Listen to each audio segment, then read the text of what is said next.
Pemilih pemilu kada tahun 2010 tanggal 16 Februari 2010, dan terakhir surat keputusan Komisi Independen Pemilihan Aceh nomor 31 tahun 2012 tentang perubahan kelima atas keputusan nomor 1 tahun 2011 tentang tahapan, program, jadwal penyelenggaraan pemilihan umum gubernur wakil gubernur, bupati wakil bupati, dan wali kota wakil wali kota dalam provinsi Aceh tertanggal 30 Januari 2012 berdasarkan fakta-fakta sebagai berikut. Yakni bahwa pelanggaran dimulai sejak pelaksanaan tahapan pemilu kada Aceh Barat pada bulan Februari 2012 yang sengaja dilakukan oleh termohon agar pada tahapan awal berupa pemutakhiran data pemilih tetap tidak sesuai dengan fakta yang terjadi di lapangan. Di antaranya terdapat perbedaan jumlah DPT dengan data rekapitulasi kemajuan pelayanan perekam data masyarakat dalam rangka penerapan KTP elektronik berbasis NIK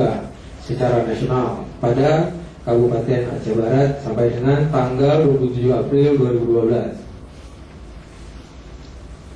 Kemudian bahwa masih banyak terdapat nama pemilih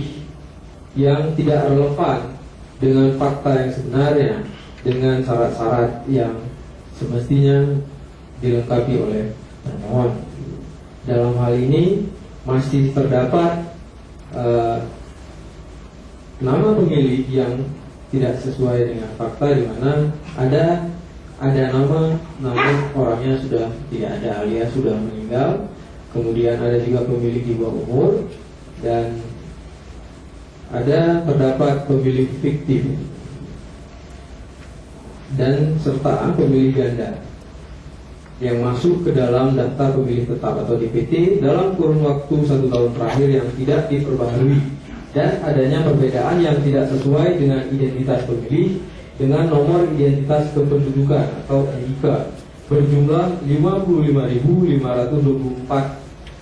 orang, sehingga menimbulkan penggelembungan kertas suara dan merugikan perolehan suara para pemohon. Lalu